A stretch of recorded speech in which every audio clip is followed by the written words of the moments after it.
bunga tinggi. Kondisi inilah yang terjadi di tanah air sepanjang tahun 2015 kemarin. Suku bunga acuan Bank Sentral atau BI Rate yang bertahan di posisi tinggi 7,5% sejak Februari hingga Desember 2015 memang benar-benar membuat Indonesia berada dalam kondisi rezim bunga tinggi. Apakah tahun 2016 akan ada pelonggaran BI Rate?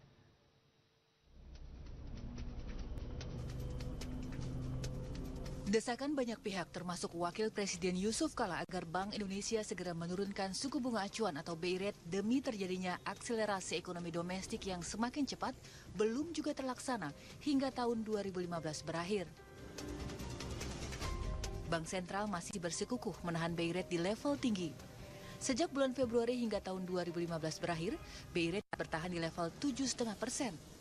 Padahal sebagai perbandingan, angka inflasi domestik dari Januari hingga November 2015 sebesar 2,37%.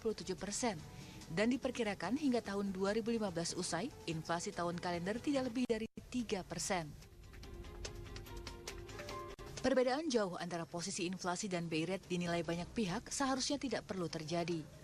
Banyak pihak menilai inflasi rendah bisa diterjemahkan sudah saatnya terjadi relaksasi dan pelonggaran dalam kebijakan moneter BI. Di hadapan para pelaku industri perbankan tanah air pada kesempatan pertemuan tahunan BI tanggal 24 November 2015, Yusuf Kala dengan tegas meminta Bank Indonesia menurunkan suku bunganya. Bahkan Wapres menyatakan, BI tidak semestinya terus-menerus mempertimbangkan faktor luar negeri saat akan mengambil kebijakan. Tak kalah penting, faktor di dalam negeri juga harus dipertimbangkan Bank Sentral.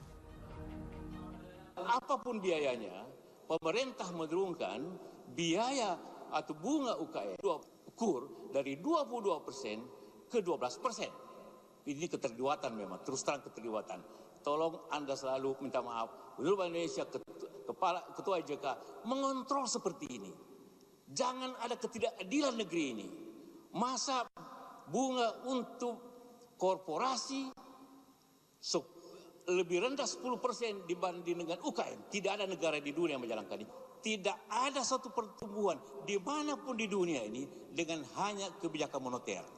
Semua pertumbuhan dimanapun di dunia ini hanya dengan produktivitas.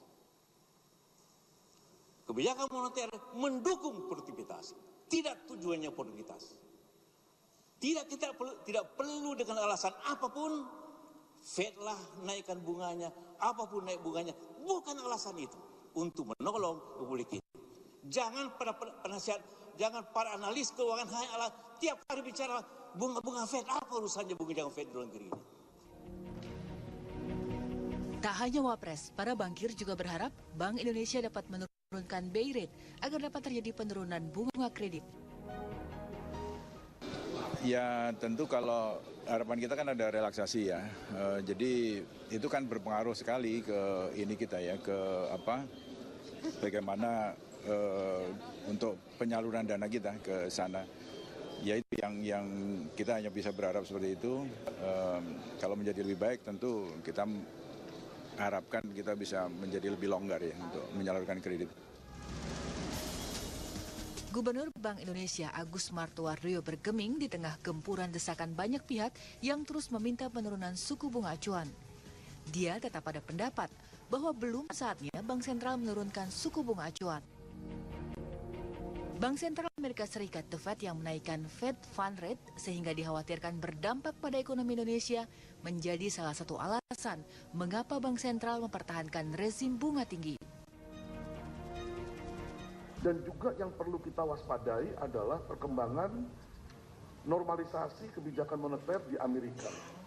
Di mana Amerika yang bunganya mendekati 0% sudah 7 tahun, di tahun 2015 ini mungkin di akhir tahun akan pertama kali dia menaikkan tingkat bunga. Tapi naikkan tingkat bunga setelah 7 tahun mendekati 0% bukan itu saja yang perlu kita khawatirkan. Tapi meningkatnya itu nanti akan gradual, akan bertahap. Dan yang tadinya naik dari 0,25 menjadi 1,125, mungkin nanti dalam waktu 2 tahun akan menjadi kira-kira 3,625.